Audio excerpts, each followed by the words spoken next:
İllik və gündəlik planlaşdırma. Planlaşdırma prosesinə müasir yanaşma olaraq nəticədən planlamadan istifadə olunur. Nəticədən planlama müvafiq ardıcıllıqla nəticələrin əvvəlcədən müəyyənləşdirilməsi, o nəticələrə çatmaq üçün qiymətləndirmə üsul və vasitələrinin hazırlanması, həmin nəticələrə çatmağa xidmət edən fəaliyyətlərin seçilməsidir. Bu yanaşma həm illik planlaşdırma, həm də gündəlik planlaşdırmaya aiddir. Gündəlik cari planlaşdırmadır. Burada nəticədən planlama edən zaman 3 əsas məsələyə diqqət yetirilir. Təlim nəticələri, qiymətləndirmə və öyrənmə fəaliyyətləri. Təlim nəticələri dərs sonunda şagirdin hansı bilik və bacarıqlara sahib olacağı haqqında nəticələrin əvvəlcədən müəyyənləşdirilməsidir. Yəni ki, şagird dərsin sonunda hansı biliyə sahib olmalıdır və ya hansı bacarığa sahib olmalıdır, bu əvvəlcədən şagirdə bildirilir, müəyyən edilir. Qiymətləndirmə, şagirdlərin nəyi öyrənməsi, hansı bilik və bacarığı öyrənməsi ilə bağlı informasiyanın dəlil, sübut formasında əldə edilməsidir. Yəni, şagirdlər nəyi öyrənib, hansı bilik, bacarığı öyrənib, buna bağlı informasiyanın və ya dəlilin, sübutun əldə edilməsidir. Planlaşdırmada müəllim necə, nəyə əsasən müəyyənləşdirəcək ki, şagird nə öyrənib, nələri bilir, nəyi bacarır. Müəllim formativ qiymətləndirmə üçün hansı üsul və vasitələrdən istifadə edəcəyini qərarlaşdırır. Üçüncü, öyrənmə fəaliyyətləridir. Müəllim və şagirdlərin verilmiş təlim nəticələrinə hədəfə çatmaları üçün etdikləri fəaliyyətlər, tapşırıqlar daxildir. Burada müəllimin hansı iş forma və üsullarından, metodlardan istifadə edəcəyi, öyrənmə mühiti necə quracağı və sair məsələlər burada öz əksini tapır. Burada məsələn, birinci dərsin gündəlik planlaşdırılması nədir? Gündəlik planlaşdırma nə üçün lazımdır? Gündəlik planlaşdırma necə aparılır? Dərs planı müəllimin ümumiyyətlə yaxşı dərs keçməsi və arzu olunan məqsədlərə çatması üçün ona bələdçi rolunu oynayır dərs planı. Bu bələdçidən istifadə edərək müəllim materialları şagirdlərə məntiqi ardıcıllığına çatdıra bilir. Dərs planı həm də bir növ yol xəritəsidir ki, burada dərsin məqsədi, qiymətləndirmənin üsul və vasitələri, məqsədə çatmaq üçün dərs zamanı görüləcək işlər və fəaliyyətlər öz əksini tapır. Tədrisi 3 mərhələli bir fəaliyyət kimi düşünsək, birinci mərhələ dərsdən əvvəl baş verən hazırlıq və planlama, ikinci mərhələ dərs zamanı baş verən sinifin idarə olunması, öyrətmə və öyrənmə, üçüncü mərhələ isə qiymətləndirmədir. Niyə dərsi planlamalıyıq? Ona görə dərsi planlamalıyıq ki, planlama müəllimə şagirdlərə dərsdə nəyi necə öyrədəcəyi haqqında aydın bir fikir verir. Problem yarada biləcək məsələlər haqqında qabaqcadan düşünülə bilmə imkanı yaradır. Və bunun da müəllimin hədəfinə çatmağı asanlaşdırır, həmçinin öz inamını artırır. Auditoriya qarşısında həyəcanı azaldır. Dərsin planlaşdırılması zamanı vacib məqsədlər nəzərə alınmalıdır. Bu vacib məqsədlər nələrdir? Dərsin məqsədini aydın şəkildə anlaşılacaq formada müəyyən etmək. Yəni, dərsin məqsədi nədir? Dərsin sonunda şagird hansı bilik və bacarığa sahib olacaqsa, dərsin məqsədi budur. Təlim nəticəsi. Bu, aydın olmalıdır, anlaşıqlı olmalıdır, deyir. İkinci, formativ qiymətləndirmə üsulları müəyyən olunmalıdır. Üçüncü, fəaliyyətləri, yəni dərs zamanı istifadə olunacaq iş üsullarını, iş formalarını dərsin məqsədinə uyğun seçmək, tapşırıqları, sualları əvvəlcədən dəqiq hazırlamaq. Dördüncü, dərs zamanı fəaliyyətlərin müxtəlif öyrənmə tipinə sahib şagirdlər üçün uyğun olması və diferensiyasiyanı təmin etmək. Beşinci, hansı resurslardan istifadə edəcək? Altıncı, real dərs zamanı meydana çıxa biləcək çətinliklərin yaranması və çətinliklərin əvvəlcədən təxmin olunması, aradan qaldırılması yollarını düşünmək. Bu, müəllimin sanki B planıdır. İllik və gündəlik dərs planının formatı tədris müəssisəsindən asılı olaraq dəyişə bilər. Yəni, hər məktəb özü üçün planlamanın formatını müəyyən edə bilər. Gündəlik planlaşdırma nələr öz əksini tapmalıdır? Birinci reallaşması nəzərdə tutulan 6 standartlar, ikinci mövzu, üçüncü dərsin məqsədi, dərs üçün təlim nəticələri, yəni üçüncü dərsin məqsədinə uyğun qiymətləndirmə meyarları, metod və vasitələri, dördüncü dərsin məqsədinə uyğun öyrənmə fəaliyyətləri, istifadə olunacaq forma və üsullar, beşinci resurslar.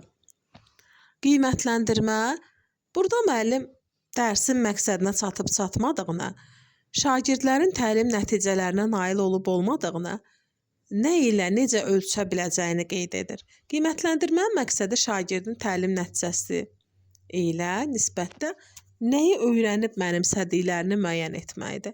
Qeyd etmək lazımdır ki, burada ölçülən, qiymətləndirilən bilik və bacarıqlar planda göstərilən təlim nəticələri ilə eyni olmalıdır. Yəni, təlim nəticəsində bir fəaliyyət göstərib, qiymətləndirmə zamanı digər bir məsələni ölçmək olmaz. Məsələn, əgər təlim məqsədi dərsin sonunda şagirdin ideyalarını nümunələrlə əsaslandırdıqları bir müzakirə essesi yazmağı öyrənmələridirsə, sonda yazılan esselər məhz bu meyarlar baxımından qiymətləndirilməlidir. Əgər təlim nəticəsi şagirdin yazıda düzgün durğu işarələrinin öyrənməsidirsə, onda şagirdlərin yazıları məhz durğu işarələrinin düzgün qoyulub-qoyulmadığına əsasən qiymətləndirilməlidir.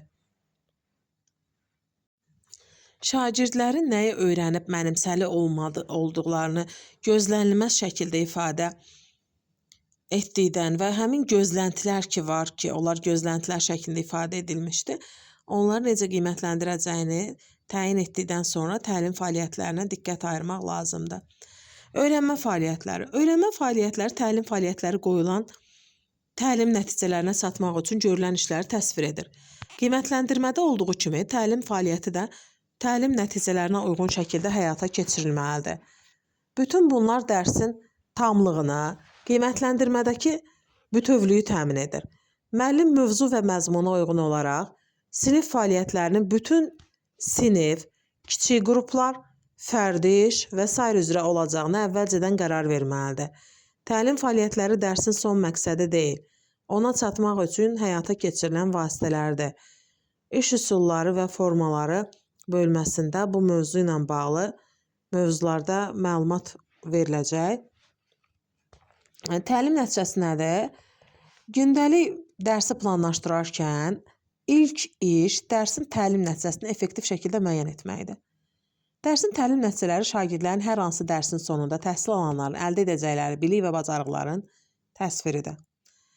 Təlim nəticəsi əvvəlcədən müəyyənləşdirilir. Şagirdlərin nəyi öyrənməli və bacarmalı olduqlarını və buna əsasən hansı meyarla qiymətləndiriləcəyinə kömək edir. Dərsdən əvvəl təlim nəticələrinin müəyyənləşdirilməsi və şagirdlərə elan edilməsi fəaliyyəti məqsədyönlü edir. Qiymətləndirmə meyarlarının müəyyənləşdirməsinə və təlim fəaliyyətinin qiymətləndirilməsinə kömək edir.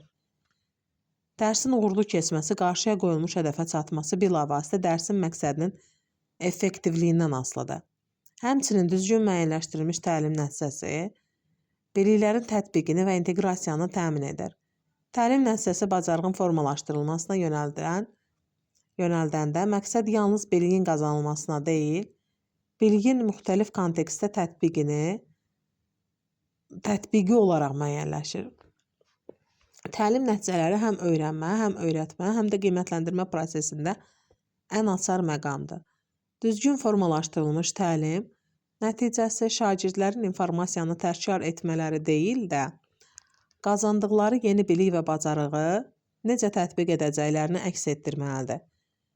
Təlim nəticələrində həmişə dinamik feillər, yəni hərəkəti ölçülə bilən edən feillər istifadə olunur. Bu feillər Bloom idraç taksonomiyasının fəaliyyətini müəyyənləşdirən feillər olur. Bundan əlavə, təlim nəticələri müəllimin deyil, şagirdin fəaliyyətini əks etdirməlidir. Dərsin məqsədini müəyyən edərkən müəllim mən nə keçəcəyəm yanaşmasında deyil, bu müəllimin fəaliyyətinə yönəlmiş yanaşma olar. Şagirdlər nə öyrənəcək? Şagird fəaliyyətinə yönəlmiş yanaşmada olmalıdır. Effektiv təlim nəticələri şagirddən nə gözləndiyini, dərsin sonunda hansı bilik və bacarıqlara yiyələnəcəyini təsvir edir. Müəllimin fəaliyyətinə yönəlmiş təlim nəticəsi zamanı essenin giriş hissəsini yazmağı müəllim öyrədir. Məsələnin həlli yolunu müəllim göstərir. Şagirdlərə vətənpərvərlik hissini yenə müəllim aşlayır. Amma şagirdin fəaliyyətinə yönəlmiş təlim nəticəsində essenin şagird yazır giriş hissəsini. Məsələni həll edən şagird özü olur. Vətənpərvərlik hissi nümayiş etdirəndə yenə şagird özü olur. Bu da şagirdin fəaliyyətinə yönəlmiş təlim nəticəsidir. Buna görə də təlim nəticələri şagird mərkəzli, yazılışı aydın və anlaşılır olmalı, səy tələb edən və eyni zamanda reallaşa bilən olmalıdır. Aydın izah olunmuş şagird mərkəzli təlim nəticəsi yeni bir şeyin öyrənilməsində ilkin təlimat rolunu oynayır və şagirdlərin məzmununu anlama səviyyəsini artırır ki, bu da onların inamlı və müstəqil işləməsi üçün şərait yaradır. Dərs üçün təlim nəticəsi şagird yönümlü olmalı, müəllimin şagirddən dərs müddətində nə gözlədiyini, hansı bilik və bacarıqlara yiyələnəcəklərini dəqiq şəkildə təsvir etməlidir. Təlim nəticəsində şagirdin nə öyrənəcəyi əks etdirməlidir ki, Bloom taksonomiyasının feillərindən də istifadə olunsun. Bildiyimiz kimi Bloom taksonomiyasının təlim prosesində əsas rollarından biri dərsin məqsədinin müəyyənləşdirilməsində rol oynamasıdır. Dərsin məqsədini, öyrənməni önə çəkən amil məhz taksonomiyanın açar feilləridir. Ölçülə bilməyən, qiymətləndirilməsi aydın olmayan stativ feillərdən istifadə edərək təlim nəticəsi formalaşdırmaq doğru deyil. Stativ feillər hansılardır? Məsələn, bilir, öyrənir, eşidir, görür, bu tiplə feillər olmamalıdır. Təlim nəticələri hər fənn üzrə müəyyən bir spesifik komponentlə əlaqədar olmalı və sadə cümlə ilə ifadə olunmalıdır. Yəni, müasir dövrdə təlim nəticələrinin hazırlanması zamanı smart planlama texnikasından istifadə olunur. Deməli, müasir dövrdə təlim nəticələrinin hazırlanması zamanı smart texnikasından istifadə olunur. Spesifik, yəni spesifik olmalı, təlim nəticələri düzgün müəyyənləşdirilməli, dəqiq aydın olmalı. Təlim nəticələri dərsin sonunda hansı bilik və bacarıqların əldə olunmasını göstərir. Təlim nəticələri ölçülə bilən olmalıdır. Yəni, təlim nəticələri elə müəyyən olunmalıdır ki, nəzərdə tutulan bilik və bacarıq qiymətləndirilə bilsin. Əldə oluna bilən olmalıdır. Yəni, qoyulmuş hədəfə çatmaq nə asan olmalıdır, nə də çətin. Məqsəd normadan bir qədər çətin, şagirdin çalışaraq əldə edə biləcəyi səviyyədə olmalıdır. Realistik, real imkanlar nəzərə alınmalı. Yəni, təlim nəticələri mövcud resurslara, öyrənmə mühitini nəzərə alaraq realistik, ağlabatan şəkildə çıxarılmalıdır.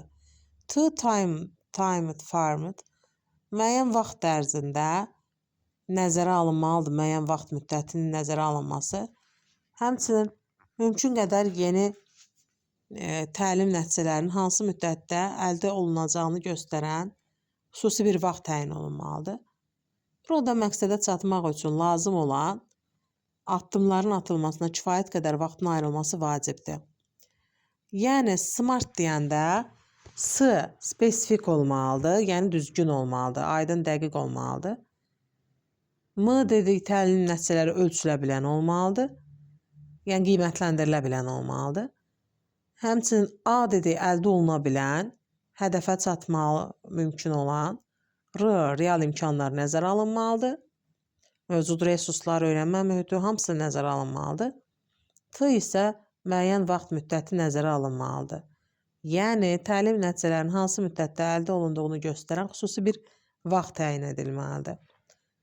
Dərsin təlim nəticələri ilə bağlı tez-tez səhvlər əldə olunur. Bu səhvlər hansılardır? Bir dərs üçün həddindən artıq sayda təlim nəticəsinin yazılması, təlim nəticəsinin şagirdlərə bildirilməməsi, təlim nəticəsinin çox mürəkkəb yazılması, həmçinin stativ feillərdən istifadə olunması, müəllim mərkəzli olması, bir dərs üçün həddindən artıq sayda təlim nəticəsinin yazılması. Tövsiyə olunur ki, bir dərs üçün maksimum 2-3 təlim nəticəsi müəyyən olunsun. Əsas təlim nəticəsi sayı yox, dərs müddətində qarşıya qoyulan məqsədə tam olaraq çatmaqdır. Bir çox təlim nəticəsi tərtib edib reallaşdırmaqda çətinlik çəkməkdənsə, 2 və ya 3 təlim nəticəsi müəyyənləşdirib onları lazımınca reallaşdırmaq lazımdır. İkinci, təlim nəticəsinin şagirdlərə bildirilməməsi. Bir çox hallarda müəllimlər düşünürlər ki, ya təlim nəticəsini şagirdlərə elan etməyə gərək yoxdur, ya da ümumiyyətlə təlim nəticəsini elan etməli olduqlarının fərqinə belə varmırlar.